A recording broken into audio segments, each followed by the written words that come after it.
Planetarios, la comida es algo muy personal. O sea, podemos tener un platillo favorito por cada categoría. En mi caso, para tacos, los de suadero. Agua de horchata 100%. Antojitos, pues unos sopecitos. Y bueno, de postre, un pastel de elote. O también todos tenemos una comida icónica que cada vez que la comamos nos recuerda esos sábados por la tarde cuando toda la familia solía ir a casa de la abuelita a hacer nieve todos juntos. La comida captura lo que nos representa como miembros de una comunidad, nuestras fiestas, nuestras tradiciones y hasta ocasiones importantes. Y también está íntimamente relacionada con nuestra salud. ¿O a poco no piensas en ese caldito de pollo cuando tienes gripa? ¿O un té de manzanilla cuando te duele la panza? ¿O maldices esas papitas con salsa Valentina por tu gastritis? Esta relación tan íntima con la comida también deriva de otro proceso: cómo la conseguimos. A final de cuentas, somos nosotros los que estamos decidiendo qué comprar, cuándo, dónde y cómo prepararnos eso que compramos. Nadie me obliga a comprar leche Lala cuando yo prefiero la Alpura, o a comprar tunas aunque estén fuera de temporada.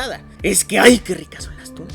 Es como si mis billetes y monedas fueran boletas del día de una elección, y con ellos yo estuviera diciendo: yo voto porque siga Lala produciendo la leche que tanto me gusta. Yo voto porque el puestito de la esquina siga vendiendo tunas aunque ya no estén en temporada. Y aunque parecería que esos votos nos han dado justamente las cosas que más nos gustan, también parecería que han sido los que han hecho que nuestro sistema alimentario sea una mierda. Y no me refiero nada más de forma figurativa, sino que de verdad hay mucha mierda involucrada en este sistema. Bueno, pero ya en serio, si pensamos en la gran cantidad de problemas ambientales por los que pasa nuestro planeta hoy en día, estamos seguros que de alguna manera u otra estos se relacionan a lo que comemos. Cambio climático, pérdida de biodiversidad, contaminación de agua y suelo, maltrato animal, bacterias superpoderosas, intercambio de virus entre especies, enfermedades crónicas y sobreexplotación de otros seres humanos.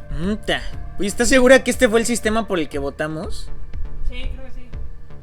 Chale, pues esto sí que tenían las peores propuestas, ¿qué onda? Pero bueno, parecería ser que la intimidad de cada bocado y el acto de cubrir esta necesidad tan básica ponen sobre nuestros hombros una carga muy grande sobre lo que está bien y lo que está mal. Para el planeta y para nosotros mismos. Cada cucharada de Nutella consumida o cada trago de Coca-Cola ya son el equivalente moral de asesinar a un orangután en Indonesia o de quitarte 5 años de vida por la diabetes que te dará en el futuro.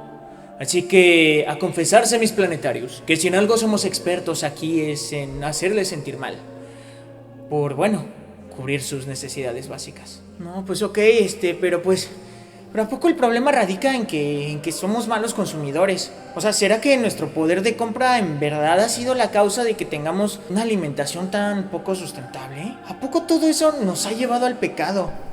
Ay, bueno, pero, o sea, no hay por qué ponerse amargados. O sea, sí, la industria alimenticia está muy mal, pero hoy en día hay muchísimas opciones para ser sustentable. O sea, está la comida orgánica, que evita el uso de pesticidas y fertilizantes. O sea, también está la opción de comprar local. Por ejemplo, desde hace una semana que yo le digo a Mari, o sea, la señora que trabaja en mi casa, ¿no?, que mejor compremos en el tianguis en lugar de ir al Walmart. Y ahora va el tianguis más cercano. Ya sé que tarda un poquito más porque tiene que tomar el camión y todo eso, porque, o sea, yo no puedo dejar el coche estacionado en ningún lado por ahí. Pero pues uno hace lo que puede, ¿no? Le digo que se lleve las bolsas de tela y todo. O sea, porque así es donde está el cambio está en uno mismo. Además, esto nos ha conectado muchísimo con nuestra cultura mexicana, güey. Porque contratamos un chef para que nos hiciera un plan de alimentación con comida auténtica mexicana. O sea, ya sabes que el huitlacoche, que las tortillas de maíz azul, o sea, qué rico. La verdad es que eso antes se me hacía de nacos, pero leí una revista hoy que la neta eso está de moda, entonces pues es lo que hay que comer, ¿no? Y bueno, también ya nos estamos haciendo veganos en casa, está cañón. Yo le pregunté a la nutrióloga de mi amiga que estudió en Harvard y dice que es bien fácil. Bueno, o sea, sí hay que comprarse unos suplementos alimenticios que están un poco caros, ¿no? Pero justo es la idea. La idea es que los que podemos acceder a esos productos ahora, lo hagamos, y mientras más lo hagamos, los precios van a bajar para que otras personas lo puedan comprar. Y ya sé que me van a decir que soy una fifí o whitexicano, elitista o lo que sea, pero ¿por qué faltarle respeto a los que estamos queriendo hacer un cambio? Por Dios. O sea, lo que falta aquí es educación. El chiste es invertir en que la gente sepa qué comer y qué consumir y qué comprar para que dejen sus hábitos todos asquerosos de comprar Coca-Cola o tacos fritos. Esto es un gustito que yo me doy de vez en cuando, ¿no? O sea, además lo pedí que lo endulzaran con Splenda y cuando pido con leche, lo pido con leche de almendras o de soya. Y si te fijas, lo pedí sin popote, por favor, porque yo ya tengo mi vaso reusable y popote. Porque vi el video ese de la tortuga y me dio tanta cosa, o sea, lloré como todo el día después de ver ese video. Desde entonces siempre llevo mi vaso reusable y mi popote. Y obviamente lo pedí con grano de café orgánico. Ay no, ¿cómo crees? ¿Cultivado por niños de 9 años? Claro que no, si por eso justamente lo pedí Fair Trade, o sea, comercio justo. Sí, o sea, sí sé que la leche de almendra implica un buen de gasto de agua, pero las vacas también, o sea, que no has estudiado cómo funciona el sistema de ganado en México, por Dios. ¿Qué onda, cuate? Si llegaste hasta esta parte del video y te sientes ofendido por como que algo no te está gustando, espérate tantito, cuate. No estamos diciendo que ser vegano o comer local esté mal. Al contrario, si a estas alturas de tu vida no has notado todos los problemas que hay detrás de cómo nos alimentamos y decidiste comprometerte a cambiar tu alimentación, ¡felicidades, cuate! La verdad es que es un paso muy grande y a mucha gente aún no está dispuesta a cambiar. ¡Ah, pero mucho ojo! Que así como la compañera de hace rato nos demostró, estos cambios solo han creado todo un mercado alternativo de comida más saludable, cuate, amigable con el medio ambiente y de vez en cuando interesado en proteger a los derechos de los animales o de los agricultores y agricultoras, al que solo pocas personas con varo podrían acceder, pero en realidad no han cambiado la industria de la industria para siempre. Es más, hasta hay compañías que se han subido al tren del mame. Ahora usan tantos agroquímicos como su versión orgánica, cuate. Es como esa escena la típica, la clásica, la de Hércules, cuando sale Hades y que le dice, ya llegué, dice, y que le dice, oigan, titanes, el Olimpo es por acá. Bueno, pues ya no sé dónde queda el Olimpo, pero pues vayamos a la parte de la comida orgánica. Es un sistema problemático que está existiendo. Nos empujan a que nos vayamos del lado de la comida orgánica cuando el sistema problemático sigue existiendo por acá. Y es que aquí regresamos al punto de nuestros pecados personales. Al verlo solo como consumidores, pensamos que el problema radica en eso y que esa es la trinchera desde la que cambiaremos todo lo que está mal con el mundo. Como dejar de comer en McDonald's o llevar a tus alumnos a comer tacos veganos. Bueno, yo llevo 2 años sin ir al McDonald's. Yo creo ya cerraron todos, ¿no? La cosa es que nos estamos enfocando en una parte pequeñísima en la que tenemos poder de decisión, cuando en realidad el sistema de alimentación es mucho más grande y más complejo que eso. Va desde la producción, el tipo de cultivos, los insumos y tecnología, las formas de cosechar, el almacenamiento y transporte que requieren todas esas cantidades de alimentos y también una gran cantidad de energía.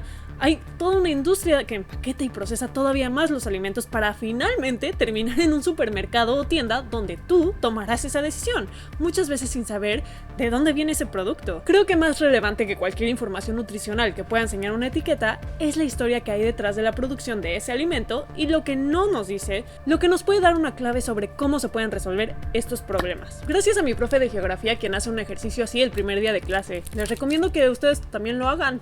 Saludos, Ryan. A ver, este es un chocolate Hershey's y yo creo que ya nunca nos patrocinarán, ¿verdad? Y no es que tengamos nada en contra de Hershey's, solo esto era lo que tenía en la alacena. Y bueno, ¿qué dice? 220 calorías por barra, hecho con leche fresca, no sé qué quiera decir eso. Pues aquí está bien, hasta le ponen pegamento a esta cosa para que ni puedas ver qué viene detrás. Dice que está distribuido por la compañía Hershey y que está basada en Pensilvania. Pero no dice nada más. Bueno, dice los ingredientes: leche de chocolate y entre paréntesis azúcar, leche, chocolate, mantequilla de cocoa, grasa de leche, lecitina de soya y sabor natural. Y ya, eso es todo lo que viene. En realidad no me dicen nada. ¡Oh, Dios mío! ¡Hay un boleto para ir a la fábrica de Hershey's! ¡Ah! Hola, muy buenas tardes, bienvenidos a la fábrica de Hershey's, yo soy el osito Hershey's, jeje. En el tour de hoy van a ver una cascada de chocolate, van a llevarse un chocolate con su nombre, jeje, y una y una taza de chocolate con su nombre. Y van a ver cómo se hace un chocolate Hershey's de principio a fin. Así que, amiguitos, ¡disfrútenlo! ¡Jeje! Pero antes que nada, van a ver un video de orientación. Se los ponemos. Milton Snavely Hershey creó la Hershey Chocolate Company en 1884. Una vez instalado en Derby Church, Pensilvania, en 1900, desarrolló sus famosas barras de chocolate de leche, que de inmediato fueron un éxito y se convirtió en el primer producto en su género en ser vendido a nivel nacional, resultando en un acelerado crecimiento de la compañía Hershey's.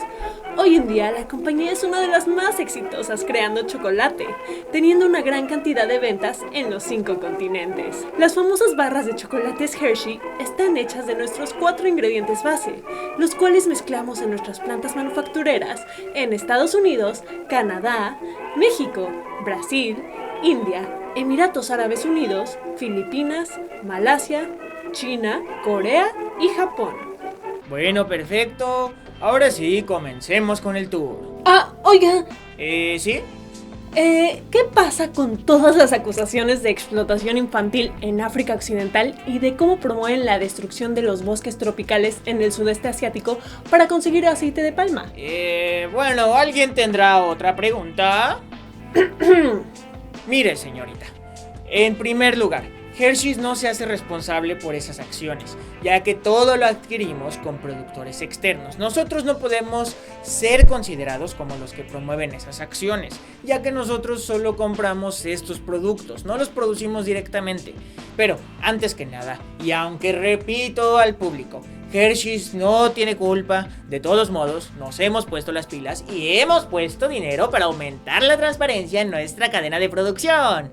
Sí, bueno, somos parte de una organización que asegura que la producción de aceite de palma sea sustentable y estamos comprometidos a que los productos que compramos se produzcan de la mejor manera posible. ¿Y a qué se refiere cuando dice la mejor manera posible? Pues que tengan buenas prácticas, que se les pague bien, que empoderen a las mujeres, ya saben todo eso. Pero a ver, hice las cuentas y si ustedes compraran productos que tomaran en cuenta esas dimensiones, una barra de chocolate Hershey's costaría 200 pesos. No creo que les quedaría mucha clientela después de eso. Pero no, Hershey's no podría salirse con la suya tan fácilmente si no hubiera alguien echándole la mano. Debe de haber algo más detrás que permita que estas compañías se den el lujo de pagar tan poco por lo que compran, mientras sus directores amasan millones de dólares. Bueno, yo solo soy un empleado y la verdad es que muy mal pagado, así que creo que me conviene ayudarte en tu reflexión. Mira, ¿quién ayuda a estas empresas a que puedan vender y comprar barato a costas de derechos humanos y naturaleza y a juntar fortunas inmensas en el camino? Pues tenemos que buscar otros patrones relacionados a dónde pueden operar o no. Tenemos que muchos de sus productos, como en el cacao o el aceite de palma, no se pueden conseguir en los países donde están basadas estas empresas, ya que esos productos base necesitan de climas específicos en los que se den muy bien. En segundo lugar, cada vez hay más plantas e industrias de procesamiento de alimentos ubicadas en otros países del mundo diferentes a donde distribuyen esos productos. Esto es tan solo un reflejo de los procesos que básicamente determinan lo que comemos hoy en día: neoliberalismo y globalización. Dentro del sistema capitalista en el que vivimos, que básicamente solo busca crecer a partir de la explotación de los trabajadores y del medio ambiente, el neoliberalismo es la versión que está de moda desde los años 80 y que básicamente opera bajo la idea de que las empresas deben de funcionar con mínima intervención del gobierno. Busca la privatización de industrias de gobierno y diferentes tipos de propiedad. Impulsa la reproducción, impulsa la reducción del gasto en bienestar social e impulsa fervientemente la idea de que la responsabilidad recae en el individuo, al puro estilo de el pobre es pobre porque quiere. Y bueno, en el tema de la alimentación tenemos variantes de esta frase de el que no come chido es porque no toma la responsabilidad de informarse, buscar y pagar por alimentos saludables y sustentables. Bueno, pues ahí lo tienen, así se acabó el tour, ya me voy. Y bueno, ¿Esto cómo se relaciona con lo que decíamos de Hershey's? Pues resulta que con la implementación de políticas neoliberales, las empresas multinacionales han logrado insertarse en mercados fuera de su país de origen, donde se aprovechan de que las leyes sean más laxas, por ejemplo, en términos de aplicación de fertilizantes y plaguicidas, y en términos de derechos laborales de los agricultores. Y no solo eso, sino que también aprovechan los diferentes tratados de comercio que se han hecho entre países ricos y pobres para determinar qué tipo de productos se cosechan en unos y otros. Por ejemplo, por muchos años Estados Unidos se ha establecido como el líder exportador de maíz, por lo que a través de estos tratados ha empujado a que México importe en lugar de producir, perdiendo autosuficiencia, y que además se dedique solo a la producción de frutas y verduras exóticas para la exportación a otros países, como en el caso del cacao. Además, parte del paquete neoliberal incluyó préstamos de organismos como el Banco Mundial o el Fondo Monetario Internacional, que pusieron condiciones específicas para que México modificara su sistema económico a uno que se alineara con lo que les habíamos hablado antes: menos regulación del gobierno, privatización de empresas nacionales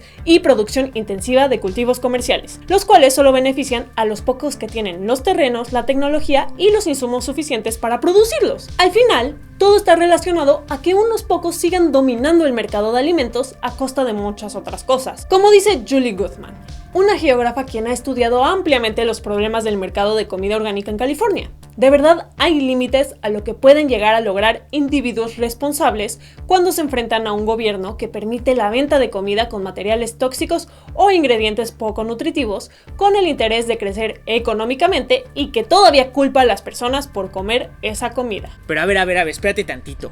¿Cómo está eso de que a nosotros solo nos importa hacer dinero y producir más? O sea, qué falta de respeto, si nuestra misión siempre ha sido darle de comer al mundo. O sea, no somos los villanos de esta historia, sino todo lo contrario. El problema aquí es que hay demasiadas personas en el mundo y sufrimos un problema de hambre. No alcanzan los recursos y simplemente lo que intentamos hacer es que alcancen para todos. Y sí, generar más comida requiere más fertilizantes, más tecnología, que modifiquemos genéticamente las semillas para que las plantas aguanten más, ¿no? Y así podamos alimentar a toda la sociedad. No puedo creer que nos vean como villanos cuando nosotros estamos intentando resolver el problema más grande. Bueno, pero ni modo que no esperemos nada a cambio. Uno necesita una ganancia para que el negocio sea redituable, para poder seguir produciendo comida. Si no, ¿cómo quieren que funcione? Bueno, la verdad es que este video ya está muy largo de por sí como para que hablemos de por qué estas ideas tan problemáticas están basadas en una filosofía neomalthusiana. Pero acá les dejamos un par de videos para que ahonden más en el tema. Lo que sí es que hay varios ejemplos que demuestran que el problema de la comida, hambre y población no tienen que ver con el número de personas, sino con el sistema económico que determina la producción y distribución de comida. Por ejemplo, la famosa hambruna en la provincia de Bengala en India en 1943 no se dio simplemente porque se acabó la comida o porque no alcanzaba para la gente, sino porque los colonizadores británicos obligaron a los agricultores a darles alimentos para darle de comer a las fuerzas armadas inglesas durante la Segunda Guerra Mundial, mientras que los mismos campesinos de la India se morían de hambre. En Irlanda, la famosa Gran Hambruna de 1845 a 1849 sí se dio por un problema de peste en las papas, pero varios historiadores han documentado que este problema afectó tanto a los sectores más pobres justamente por el control que tenían los ingleses en la propiedad de la tierra. El que solo fuera un monocultivo y la ley de los cereales con la que la corona británica controlaba los precios de los productos de importación para que no dañaran a la economía de la isla, suena familiar. Y finalmente en México, la población empezó a aumentar hasta después de que se implementaron políticas para producir cantidades inmensas de comida. Pero aunque por casi 40 años hubo un excedente de alimentos, estos se utilizaron para otros propósitos, como la alimentación de ganado. La mayoría de la población siguió sufriendo de hambre y desnutrición. Pero entonces, si ya vemos que la cuestión radica en política, el sistema económico y las ganancias de unos pocos, ¿por qué todos los consejos y soluciones están dirigidos a nosotros como si fuéramos los responsables de nuestra alimentación y nuestra salud? Bueno, pero a ver, esperen, digo mucho esto de que nosotros y que pobrecita de mí y así, pero la verdad es que esto de la responsabilidad individual, la mayoría de las veces ni siquiera está dirigido a personas como yo. Ok, tal vez como representante de Planeteando sí me digan, ay, qué hipócrita, deberías de ser vegana, o ¿por qué no comes orgánico? Pero digamos que dentro de lo que cabe, mi carga es leve. Históricamente, los esfuerzos de modificar el tipo de alimentación han estado concentrados en los pobres, grupos racializados y en personas gordas, quienes han sido el objetivo de reproche y culpa moral del sistema alimenticio por muchos años. Tomemos el ejemplo de los refrescos en México. Las industrias refresqueras se han multiplicado gracias a permisos y poca regulación del gobierno. Esto, combinado con que no se ha invertido en tener fuentes de agua limpia y segura, promueve que el uso del refresco se haya propagado tanto en nuestro país. Y lo peor del caso es que es el mismo gobierno el que luego culpa a esas personas de no cuidar su salud. Es el equivalente a cuando eras chiquito y alguien te agarraba la mano y te decía, ¿por qué te pegas? ¿Por qué te pegas? Es lo mismo que hace el gobierno. Pero a diferencia de alguien rico y famoso que de vez en cuando se muestre tomando una Coca-Cola o un frappuccino de Starbucks, al que nadie le va a decir ni pío, las personas a las que se les ha dejado esa opción son las que al mismo tiempo son culpabilizadas de consumirla y de los fallos de salud y ambientales que eso conlleva. Y lo peor de todo es que muchísimos de los esfuerzos que se hacen bajo esa visión son bajo la bandera de educación, en lugar de estar invirtiendo en un sistema donde tal vez el agua potable sea la primera opción para todos. Ok, mis planetarios. Si a este punto del video ya están convencidos de que nada puede hacerse y que este problema parece inamovible y que nos va a aplastar tan fácil como Thanos aplastaría una ovita, el mensaje que queremos mandar es justamente que sí hay esperanza, pero que muchos de los esfuerzos de hoy en día tendrían que ser redirigidos a los puntos problemáticos del sistema, no a los productos a los que pocas personas podrán acceder. Bajo esta visión, la razón por la que no han funcionado las propuestas alternativas es porque no parten de una visión de cambio de todo el sistema alimentario. El primer paso sería pedir que las etiquetas señalen a las empresas problemáticas, o sea, no a las buenas. Es decir, si eres una empresa buena, todavía tienes que certificarte y pagar para certificar que son orgánicos o que tienen buenas prácticas. El problema es que esto sigue poniendo el peso en el consumidor. Es por ello que la lección de este video es que debemos de organizarnos y apoyar a aquellos que ya están organizados, exigir a nuestros gobiernos que se prohíba el uso de sustancias tóxicas y que permita unas buenas condiciones de vida a los agricultores. Si de verdad queremos hacer un cambio como consumidores, el primer paso está en centrar a los campesinos que más se han visto afectados por el sistema desigual y sus caprichos. Necesitamos entre todos generar el poder colectivo que permita una producción de alimentos saludables, acordes a nuestras costumbres y necesidades y que no implique la explotación y culpabilización de una mayoría. Así que su primera tarea después de ver este video, después de suscribirse y darle like, es empezar a contactar a tus representantes y unirte a los movimientos que ya están haciendo algo por cambiar el sistema. Yo soy Raiza Pila, reportando desde la Tierra. Y yo, Bernie Bastien, su capitán planeta, y esto fue Planeteando. Y bueno, antes que nada, mis planetarios, queremos recomendar a el video de Hablando de, que es un video que también tiene que ver con la alimentación sustentable. Y bueno, lo dejamos aquí en esta lista de reproducción o aquí abajo también. Entonces chéquenlo, está bastante chido, es parte de una mega colaboración de EduTubers. Y nos vemos en la que sigue.